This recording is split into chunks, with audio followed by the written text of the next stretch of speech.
Okay, so today I have Antonio Stevens. He is the Director of Cultural Programs and Operations at Levi Strauss and Company. Our paths crossed briefly during our time at GSK. I think we worked together very briefly on a couple of things when we were looking at external comms for the projects that we were launching on the health and well-being side. Um, but I'll turn it over to you to tell a little bit about yourself, your current role, your background, your career path, anything you want to touch on now. Absolutely. Thank you so much, first and foremost, for having me on the show. And I've shared this with other people in other shows that I've been on, but anyone that can follow through on the inspiration to actually create a piece of work, a body of work like this, major kudos to Thank you you. for actually following through with that and me sitting here now having this conversation and countless others that you've also had this conversation with. So, thank you again for having me. Super excited to be here, excited for this chat that we will be having. A little bit about me and my background. So, I've had I guess now non-linear career progression getting me to where I am right now. I went to LaSalle University in Philadelphia, graduated, and started my career in their a Future Leaders graduate program with GlaxoSmithKline, which is a pharmaceutical company, which having been a part of that, but joined through the Communications and Government Affairs graduate program and got the opportunity to explore the entire discipline of communication, so external, internal product pipeline, and some government affairs as well. Offboarded the program and through that whole experience started to kind of figure out like what is it that I was interested in or what was that pull through where it was like, here's where you really excel in all the work that you're doing. And for me, that was digital. And so I landed several digital roles on the US pharmaceuticals team. I was on an employer branding team, which to this day, I still say it was kind of like a startup within this mega conglomerate that is GSK. Left that and took on a secondment in the global oncology product and pipeline team. And then 2020 hit, and during that time, that's when I really started leaning into more of the corporate social responsibility work. So figuring out what was the organization's position on inclusion and diversity, belonging with the unfolding of George Floyd. And during that time and being a bit more visible in public with my work on LinkedIn and thought leadership, my phone rang and it was my first manager from my first internship at Campbell Soup Company. And she was getting ready to take on the role of Chief Diversity Officer at Levi's and asked if I'd be interested in this new role that she was creating, which was a bit of executive communication support. It was all the things that I'd been doing at GSK, internal, external, narrative development. And then there was this other side of the role that was talent brand marketing. And so I joined Levi's in September of 2021 as the Director of Culture Communications and Talent Brand Marketing. And the last almost 5 years now has been such an interesting ride, full of so much development. Levi's really, it's a place where you can be an entrepreneur within this massive company. And so once I learned that, really leverage that opportunity to do things that have never been done before in how we tell stories as it relates to the inclusion and belonging space. Created a documentary, Values and Heritage documentary, which was a first of its kind major brand moment, more so a cultural statement than a communications piece, traditional communications piece. And then more recently, my role has evolved into more programs and operations. So shifting away from the story behind the programs and operations to what are the tactics, what are the strategies that make these programs what they are, and then how do we scale those across the globe. So I'm responsible for our Unifying Moments That Matter. So there's a program that we have at Ellison Co. that it's called Seen and Heard, and it's an opportunity for employees globally to get together and have conversations around the things that really matter. It's anchored in employee voice, and it's giving employees the tools and resources that they need to continue thriving through change, which we know is constant and never ending, and really deep consultation and thought partnership with our employee resource groups, helping to optimize them, making sure that they are truly seen as culture co-creators and collaborators in this employee experience that we are looking to deliver across the globe. Love it. Thank you for sharing. You kind of touched on a lot of different things there. I think one of the things that you started with was you were giving me kudos for actually starting this, but just to go a little bit behind the curtain here, I reached out to Antonio a little over 2 years now, asking you questions because I saw that you started your own podcast. I had an idea. I don't even remember if it was similar to this, but it wasn't quite the same. And so I was asking about like what it was like to actually just start from scratch. You got back to me, but we never had a chance to catch up. Um, but either way, I appreciate you saying what you said. Another thing too, you talk about being well. Actually, before I get to that, I'm curious about. Would you be able to touch a little bit more or expand on the Future Leaders program that you were in at GSK? Because to me, that was something that I thought was really, really cool. I had already started. Um, so I went to Drexel and they had a co-op system there. So throughout my 5 years at school, we had built in. I would go to school for 6 months, work in an internship for 6 months, or they called co-ops, and then school 6 months, co-op 6 months until my senior year. And um, GSK was my last co-op. I ended up working with GSK throughout my senior year of college. And then I got a full-time role after that. And to me, the Future Leader program is kind of like that, but in the corporate space after you already graduate. And so maybe you can expand on it a bit more, actually being in the program. Absolutely. Yes. Really, that graduate program laid the foundation for my career. It was a 3 year intensive development program, again, where we had the opportunity to explore the entire discipline. So getting breadth across, which is pretty unique in this space and communications in particular, where most people come in and they're like, I only Hmm. do external or internal is my jam or digital is my jam. Where so for the graduates, every 8 months to a year, we were moving and exploring different parts of the businesses, different business areas, different business units, really getting to work on high profile, high visibility projects. Um, I started in external communications, working with the vaccines and global public health business. Left that, went into a blended role of internal culture work and then external as well. So on the internal side, at that point, that's when the merger had just happened to create this new GSK consumer healthcare business. And so it was figuring out like, what is the culture of this new business? I remember walking into the office and being like, oh, we have no trash cans. That's probably something we should order. Or just like the feeling of this newness and then being able to craft a story around that to rally people and again start creating and establishing that culture.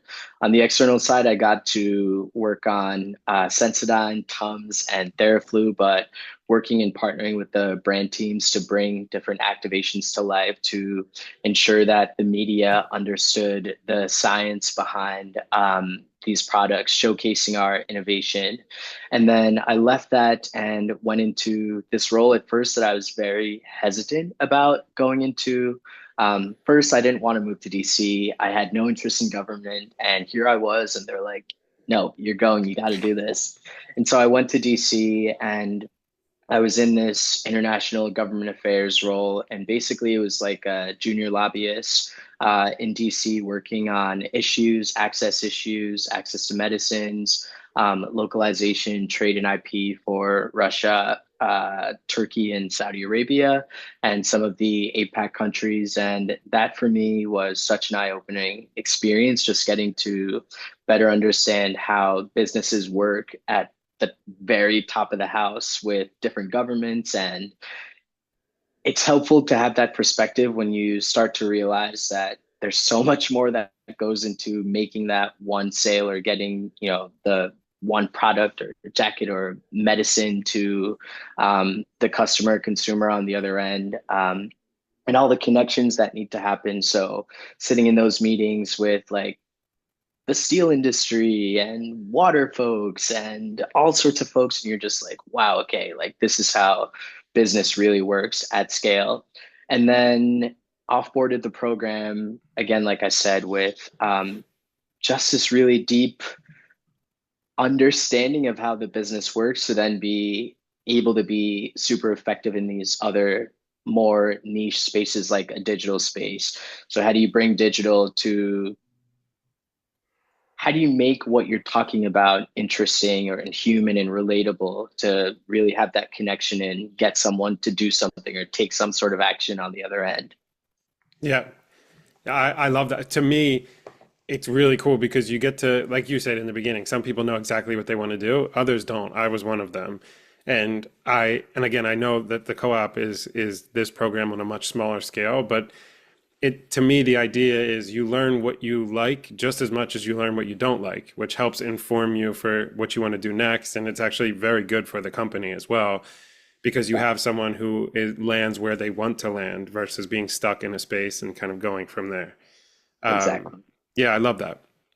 And the thing I wanted to touch on, the reason why I mentioned what you said about the podcast piece is because for me, so I went to school for accounting. I ended up in international benefits. You could make it's not too far of a leap, but one of the things I like about this space is I get to be very creative still, right? And so to me, like I like the idea of not necessarily marketing itself, but also like in the benefit space, kind of like what you're talking about, where my end customer is not an external customer, but it's the employees themselves and making sure that not only are the benefits valuable to them, do they understand what's available, and are they actually like, do they understand the value, but also is it actually valuable?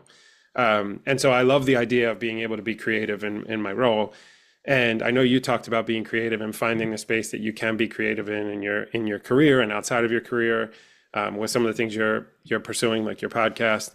But so was the creative aspect always your inspiration, or what inspired you to kind of go into the path of communications? Whether it be, I don't know if you know, and maybe you can touch on this, but did you always want to do internal versus external? Did you, as you said, you learned that you really like digital, or what really inspired you in the space?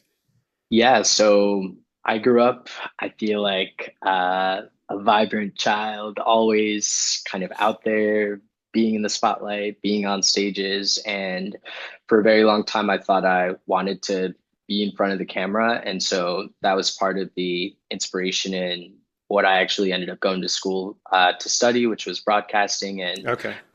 mass media. And then in my first year, I was like, maybe this camera thing is not for me. And then started to explore everything that was happening behind the camera and very quickly realized that there were other ways to tell stories and to have an impact versus just being in front of the camera. And that ultimately led to the interest in the graduate program at GSK. Gotcha. Okay. I love that. Um, can you share any challenges that you faced during your time in this career and how you overcame them?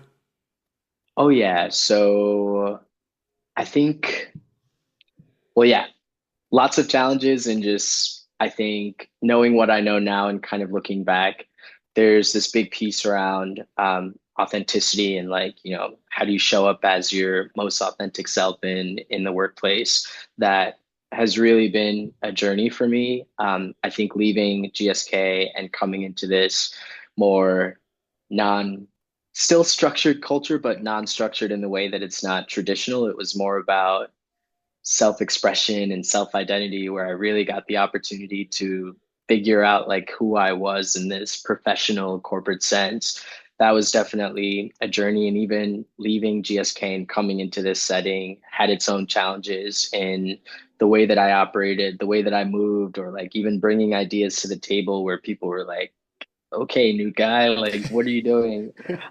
So excited and just ready to move as though I was in the big machine. But yeah, I would say a big challenge kind of reflecting on that was exactly that, figuring out who I was in these corporate spaces or what parts of myself were safe to bring to work, to feel accepted or to be heard or to be seen. And knowing what I know now and the things that I've gone through, like I'm now in a place where it's like, oh, it is safe to truly bring your whole Hmm. self to work. It is safe to be vulnerable. It is safe to share your story, to ask people questions, to say the thing.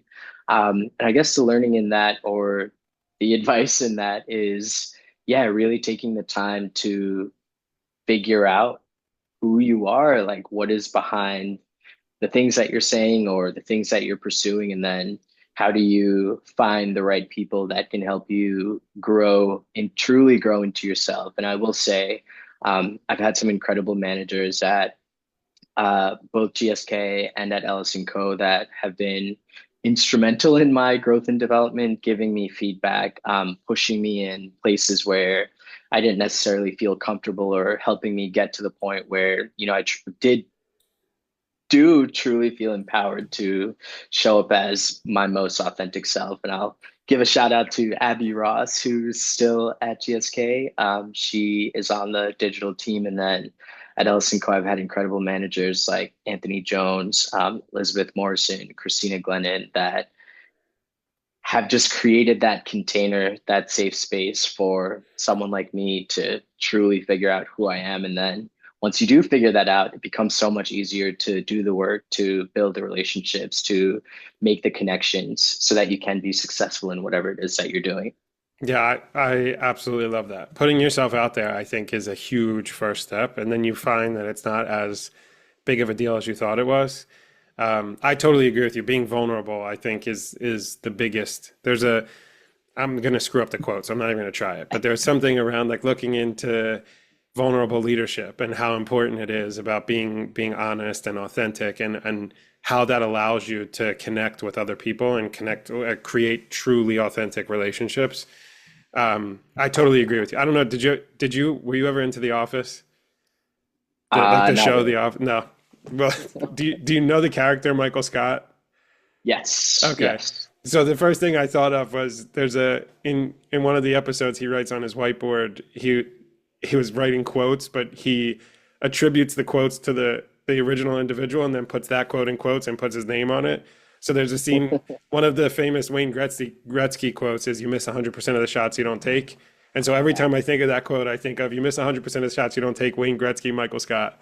But it totally fits into what you're saying, because being vulnerable and being yourself and putting yourself out there, you don't really find those opportunities until you actually do it. And the worst that can happen is, yeah, you may not fit in with the person. You were saying in the beginning, you may not vibe with the person, or that situation, but that itself is a good thing to know in that moment, because now you know, okay, maybe this isn't the best spot for me, or maybe I have another opportunity doing something else. So I love Exactly. that. I completely agree with you. And you're getting a little ahead of me here, but I'll swap my next question. So the namesake of this series is "If I Knew Then." So if I knew then what I know now, um, how would I approach things differently? And I think what you just shared is a huge one. But if there something else, maybe like, if is there another piece of advice that you wish you had earlier in your career? Absolutely. Okay. So I would say not being afraid to take the risk, or not being afraid to be in front of the change or waiting for permission to do the thing. And um, I'll give a specific example. Sure. Like, in the last 2, 3 years, this shift in inclusion and belonging, where we are politically and being at a brand or with a brand like Levi's.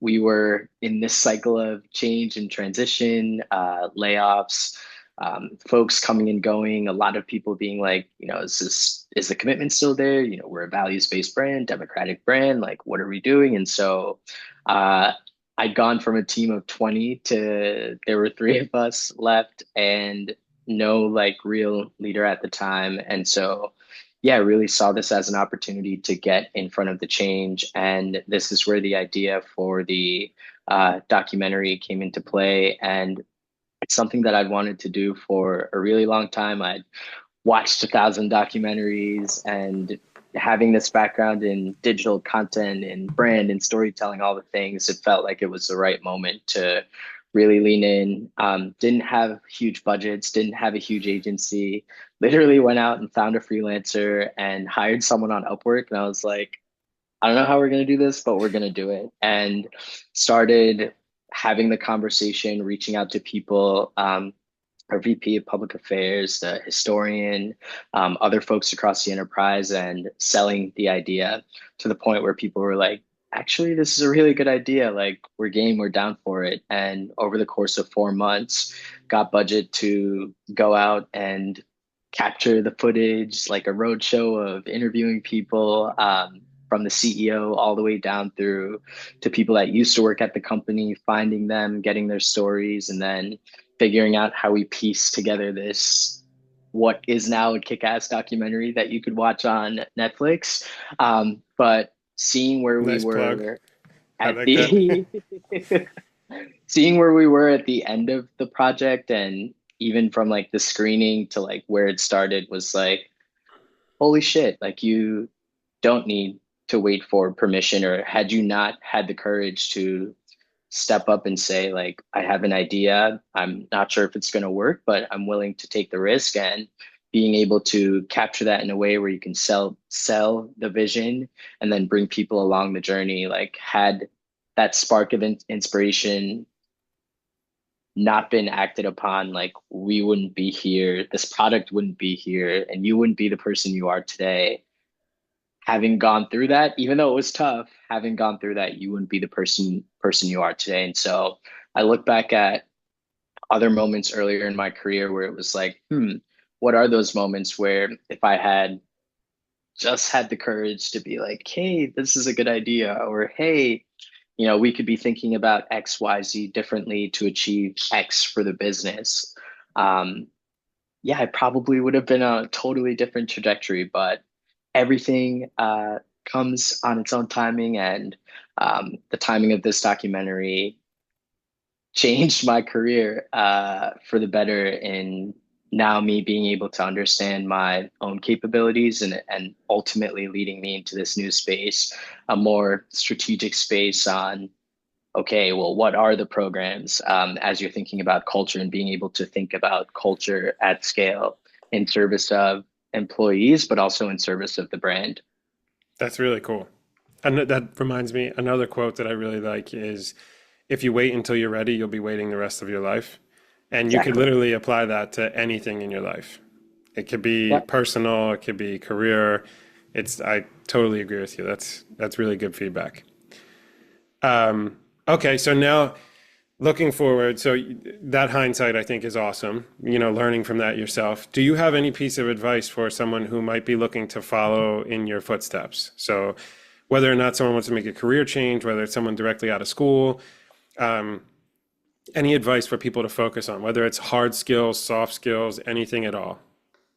Yes. So this space is very relationship driven.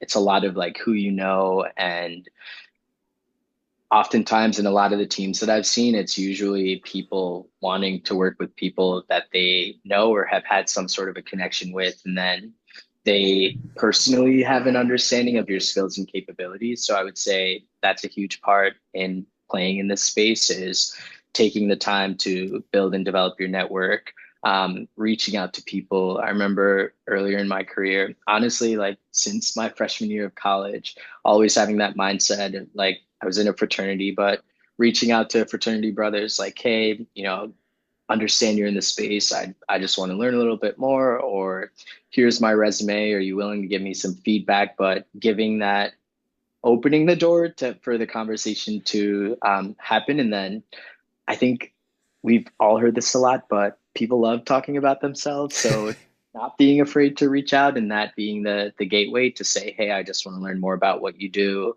I would also say taking the time to really do your research on the field or the space in itself.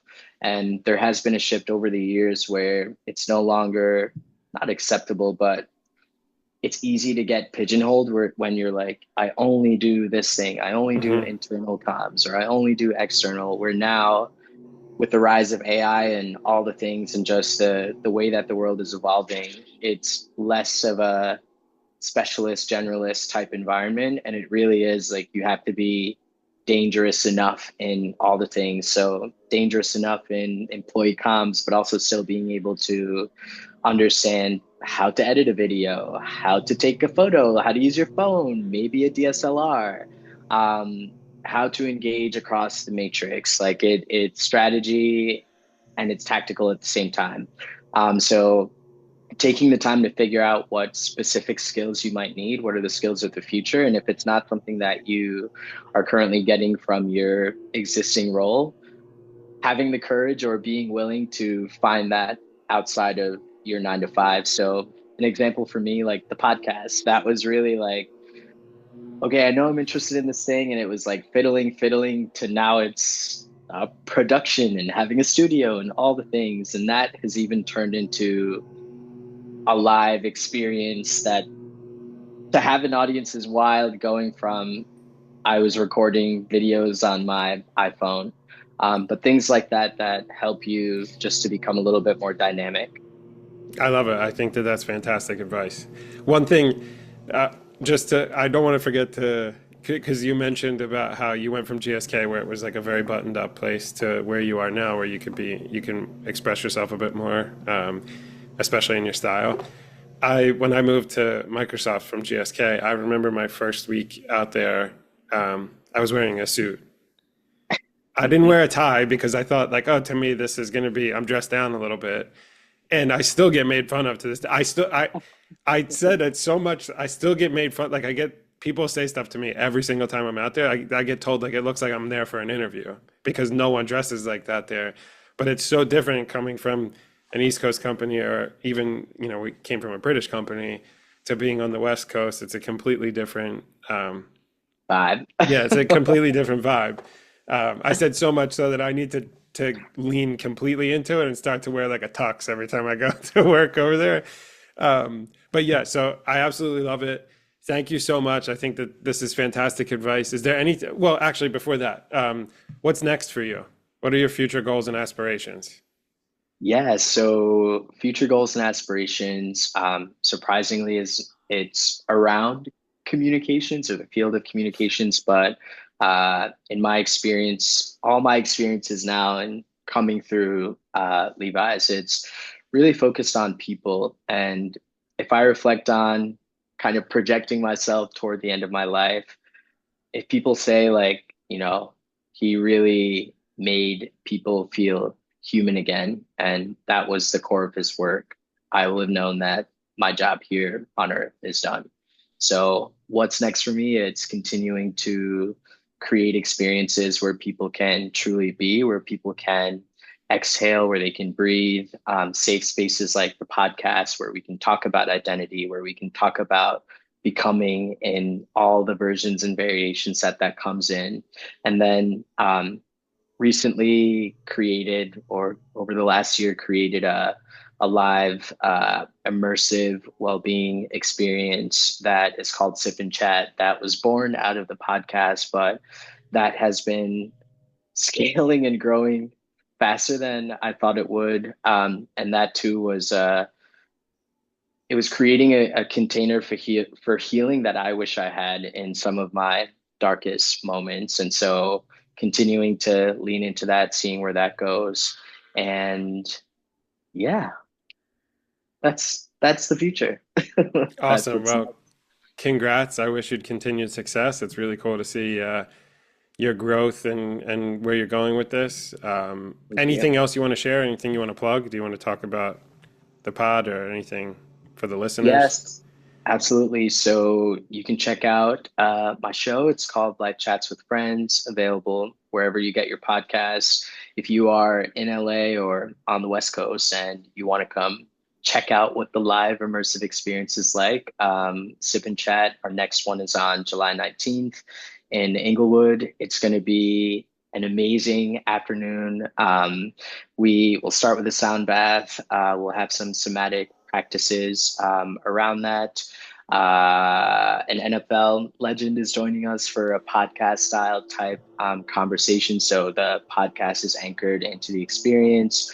We'll then have different breakout sessions, kind of like choose your own adventure to well-being. So tapping into ancient practices that are playing with different sensory experiences, sauna, ice bath, like a communal hot tub type activation, journaling, journaling stations and studios. It's going to be a day.